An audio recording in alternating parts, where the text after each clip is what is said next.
Hello बच्चों, नमस्कार। कैसे हैं आप सभी। तो आज के इस वीडियो में हम लोग पढ़ने वाले हैं क्वेश्चन नंबर 17 का 8वां नंबर। ये आप लोग का इस सेट का लास्ट क्वेश्चन है। तो आप लोग का जैसा कि आप लोग जान रहे हैं कि आप लोग का अनुसार पेपर चला था रसायन विज्ञान पेपर कोड 347 GB का ये लास्ट क्वेश्चन है। इससे पहले मैंने इस सेट के सारे क्वेश्चन को सॉल्व करवा दिया था। डिस्क्रिप्शन में लिंक दिया हुआ है और प्ले लिस्ट के अकॉर्डिंग जाकर भी आप लोग देख सकते हैं। बहुत सारे सेट सॉल्व कराए गए हैं केमिस्ट्री के। आप लोग का बोर्ड एग्ज़ाम बहुत ही नज़दीक है, तो आप लोग केवल अंसाल सॉल्व कीजिए। अंसाल में आप लोग यदि 2022 का, 23 का और 24 का, मतलब हर एक साल में जो सेटों की संख्या होती है वो 7 सेट होता है। तो 7 तरीके 21 सेट बनेंगे तीनों साल का। यदि आप लोग 21 सेट सॉल्व कर लेते हैं तो जान लीजिए आप लोग के बोर्ड एग्जाम में 90+% प्रैक्टिस से ही सारा चीज़ क्लियर होगा। अगर आप लोग प्रैक्टिस नहीं करोगे तो फिर टॉपिकें याद रहेगा और आप लोग अपने बोर्ड एग्जाम में भूल भी सकते हैं। तो उसको बार बार पढ़िए तभी आप लोग का क्लियर रहेगा। तो चलिए बिना देरी के हुए वीडियो को स्टार्ट करते हैं हम लोग। काफ़ी इंपॉर्टेंट क्वेश्चन है, ये भी आप लोग के हर साल बोर्ड एग्जाम में आता है, तो वीडियो के अंदर बने रहना, क्लियर हो जाएगा। क्वेश्चन आप लोग को दिया हुआ है निम्नलिखित पर संक्षिप्त टिप्पणी लिखिए। पहला आप लोग को इसमें टिप्पणी दिया हुआ है विटामिन पर। विटामिन के बारे में लिखना है और हार्मोन के बारे में लिखना है। ये आप लोग का जो क्वेश्चन है वो 5 मार्क का है। तो चलिए हम लोग सॉल्व करते हैं। विटामिन ये समझते हैं क्या होता है। विटामिन एक ऐसा पदार्थ होता है जो हमारी उपापचयी क्रिया को नियंत्रित करता है। ये कुछ तो हमारे शरीर में ही बनते हैं, कुछ तो हमारे शरीर में स्वयं बनते हैं, तथा कुछ बाहर से, भोजन से, बाहर अगर मतलब भोजन से लेने पड़ते हैं, भोजन के द्वारा हम इसे ग्रहण करते हैं। विटामिन शब्द का प्रयोग सर्वप्रथम फंक नामक साइंटिस्ट ने 1912 ईस्वी में किया था। इसका प्रयोग सर्वप्रथम फंक नामक साइंटिस्ट ने इसका प्रयोग किया था। विटामिन जो होता है वो 2 प्रकार के होते हैं। एक होता है फैट सॉल्युबल, एक होता है वाटर सॉल्युबल, वसा में घुलनशील विटामिन। तो इसका ट्रिक आप लोग कीड़ा याद रख लीजिए। कीड़ा, KEDA, कीड़ा। विटामिन के, विटामिन ई, विटामिन डी और विटामिन ये आप लोग का फैट सॉल्युबल विटामिन है। और जल में घुलनशील विटामिन आप लोग को B1, B2, B5, vitamin B6, vitamin B12 तथा विटामिन सी जो होता है आप लोग के नींबू में पाया जाता है, संतरे में पाया जाता है। तो ये आप लोग को जो विटामिन है ये जल में घुलनशील विटामिन होते हैं। तो आशा करता हूँ आप लोग को ये समझ में आया होगा। तो चलिए इसी में हम लोग समझते हैं कि विटामिन के स्रोत क्या होते हैं और विटामिन की कमी से कौन कौन से रोग होते हैं। तो चलिए हम लोग इसको समझते हैं। तो विटामिन दिया हुआ है वो विटामिन ए दिया हुआ है, विटामिन सी दिया हुआ है, विटामिन डी दिया हुआ है, विटामिन ई और विटामिन के।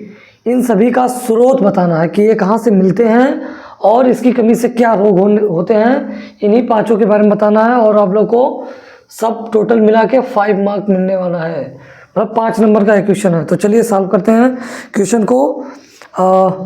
पहला दिया हुआ है विटामिन, यहाँ हमने लिख दिया विटामिन और स्रोत लिख दिया और कमी के कारण होने वाले रोग को लिख दिया। तो चलिए हम लोग इसमें सबसे पहले समझेंगे विटामिन ए के बारे में।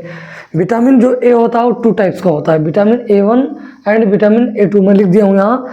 विटामिन जो A1 होता है उसका सूत्र होता है C20H30O। ये विटामिन A1 का सूत्र है और इसका नाम रेटिनॉल है। विटामिन A1 का क्या नाम है? रेटिनॉल है। यह असंतृप्त अल्कोहल लाल पीले रंग का तैलीय ध्रुव होता है। ये हो गया। और इसके स्रोत ये कहाँ से मिलता है? तो ये दूध, मक्खन, हरी सब्जियां, गाजर, मछली का लीवर ऑयल, पालक और कद्दू में ये विटामिन A1 जो होता है, विटामिन A1 पाया जाता है।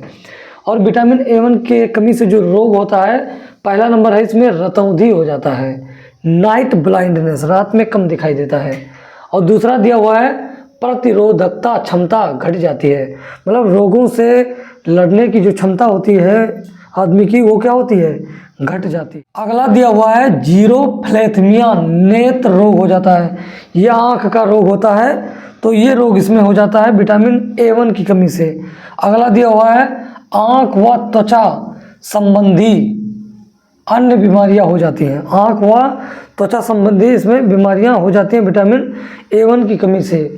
अब आइए इसी में आगे समझते हैं विटामिन A2। इसका जो नाम है वो है बीहाइड्रोरेटिनॉल, इसका नाम है बीहाइड्रोरेटिनॉल। और यह स्रोत जहाँ से मिलता है वो है स्वच्छ जलीय मछलियों के यकृत के निष्कर्षण में मिलता है ये। और इसमें लिखा है विटामिन ए के अनुसार जो रोग विटामिन A1 में होता है वही रोग विटामिन A2 में भी होता है, इसकी कमी से भी वही रोग होता है। तो चलिए दूसरा नंबर हम लोग समझते हैं। ये हो गया हमारा ए में दो भाग था, A1 और A2। दूसरा दिया हुआ इसमें विटामिन सी। विटामिन सी का जो सूत्र है वो होता है C6H8O6 है और इसका नाम है एस्कॉर्बिक अम्ल। विटामिन सी का क्या नाम है? एस्कॉर्बिक अम्ल होता है। और इसका जो स्रोत होता है, ये जो पाया जाता है वो खट्टे फल, ये खट्टे फल में मिलता है, जैसे नींबू, संतरा, आंवला, ETC खट्टे फलों में विटामिन सी पाया जाता है। और ये हरी सब्जियां, आलू, टमाटर में भी विटामिन सी मिलता है। और इसकी कमी से रोग क्या होता है ये समझते हैं। स्कर्वी रोग हो जाता है। पहला नंबर है इसमें स्कर्वी रोग हो जाता है। दूसरा नंबर है हड्डियां भंगूर हो जाती हैं, हड्डियां कमज़ोर हो जाती हैं। अगला दिया हुआ है जख्म देर से भरते हैं, कहीं चोट लग जाएगा तो वो सही होने में बहुत ज़्यादा टाइम लगेगा। विटामिन सी की कमी से जख्म क्या होता है? देर से भरता है, जल्दी घाव सही नहीं होता है। चलिए अगला हम लोग समझते हैं। अगला दिया हुआ है विटामिन डी। विटामिन डी जो है वो 7 विटामिनों D1, D2, D3, D4, D5, D6, D7 7 विटामिनों का मिश्रण होता है, जिसमें इसमें D2 मुख्य होता है। और विटामिन D2 का जो नाम है वो कैल्सीफेरोल है, कैल्सीफेरोल। और सूत्र होता है C28H44O होता है। विटामिन D2 का ये फार्मूला है। और इसके स्रोत क्या होते हैं? दूध, मक्खन, घी, अंडा, ETC में ये पाया जाता है। त्वचा भी धूप में इसे संश्लेषण करती है। जो आप लोग धूप सेकते हैं ठंडियों में, उसमें जो विटामिन D2 होता है उसे ही आपका त्वचा संश्लेषित करता है, बाकी को नहीं करता है।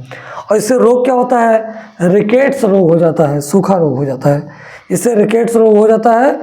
और इसमें दांत व हड्डियाँ क्या होती हैं? कमज़ोर हो जाती हैं।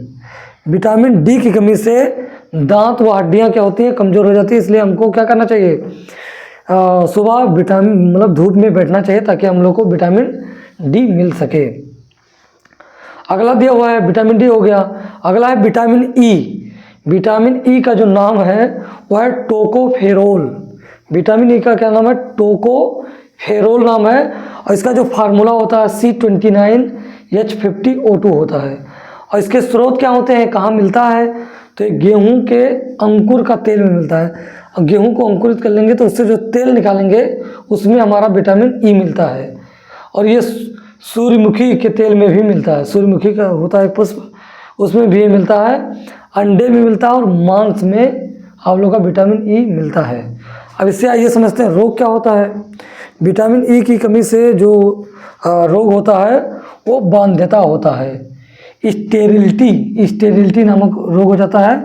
महिलाओं में बच्चे पैदा होने की समस्या हो जाती है इसकी कमी से, विटामिन ई की कमी से। अब आइए आगे समझते हैं विटामिन के।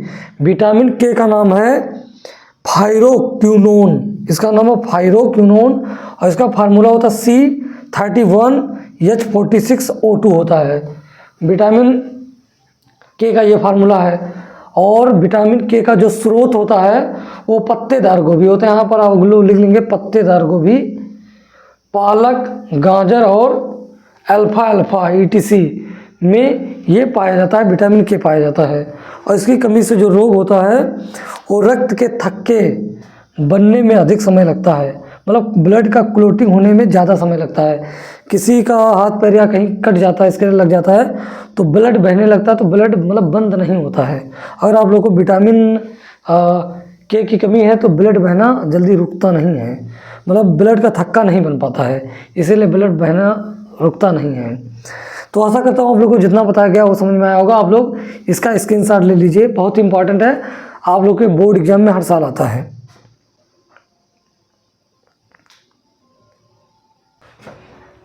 तो ये सभी विटामिन थे और विटामिन के स्रोत थे, इसे आप लोग याद कर लीजिए। ये आप लोग के कम्पिटिटिव एग्जाम में भी बहुत पूछे जाते हैं और आप लोग के बोर्ड एग्जाम में तो आते ही हैं। तो आशा करता हूँ हम लोग को विटामिन के स्रोत और उससे क्या क्या कमियाँ होती हैं वो समझ में आया होगा। तो अब अगला टॉपिक हमारा हार्मोन। चलिए हम लोग समझते हैं हार्मोन के बारे में। जैसा कि आप लोग को स्क्रीन पर दिख रहा है, तो आइए हम लोग समझते हैं हार्मोन के बारे में। शब्द हार्मोन ग्रीक शब्द हार्मोइन, जिसका अर्थ होता है टू एक्साइट, से लिया गया है। इस शब्द का प्रतिपादन सर्वप्रथम बिलियन बेलिस तथा स्टार्लिंग ने किया था। बेंट तथा थिमान ने हार्मोन को इस प्रकार परिभाषित किया: वह पदार्थ जो शरीर के किसी भाग से उत्सर्जित होता है तथा अन्य स्थान पर किसी विशिष्ट उपापचयी क्रिया को नियंत्रित करता है, हार्मोन कहलाता है। आइए आगे हम लोग समझते हैं इसमें, ये बहुत ही इंपॉर्टेंट है। हार्मोन वे रासायनिक पदार्थ हैं जो शरीर को नलिका विहीन ग्रंथियों द्वारा स्रावित होते हैं। ये पूरे शरीर में रुधिर द्वारा संचालित होते हैं। तथा शरीर के विभिन्न कार्यों को नियंत्रित करते हैं। नलिका विहीन ग्रंथियों जैसे थायराइड, पैराथायराइड, अधिवृक्क, पीयूष ग्रंथि, थाइमस तथा पीनियल काय को अंतःस्रावी ग्रंथियां कहते हैं। हार्मोन का मुख्य कार्य जैविक अभिक्रियाओं को नियंत्रित करना होता है। आशा करता हूँ हम लोग को जितना बताया आप लोग को हार्मोन के बारे में जितना बताएगा वो समझ में आया होगा। तो आप लोग का ये सेट पूर्ण रूप से कंप्लीट हो जाता है। अब अगले वीडियो में हम लोग नेक्स्ट सेट को सॉल्व कराएंगे, बहुत सारे इंपॉर्टेंट क्वेश्चन को सॉल्व करेंगे। यदि आप लोग अपना बेहतर तैयारी करना चाहते हैं तो आप लोग प्ले लिस्ट के अकॉर्डिंग पढ़ाई कीजिए। उसमें बहुत सारे अनसॉल्व पेपर सॉल्व किए हैं, बायोलॉजी के, केमिस्ट्री के, वहाँ से आप लोग के बोर्ड एग्जाम की तैयारी अच्छे से हो सकती है। तो हम लोग मिलते हैं नेक्स्ट वीडियो में। आप लोग पढ़ाई करते रहें, जितना भी पढ़ा गया उसको आप लोग रिविजन करिए और सेट वाइज आप लोग अपनी तैयारी करिए। तो हम मिलते हैं नेक्स्ट वीडियो में। आप लोग पढ़ाई करते रहें। All the very best.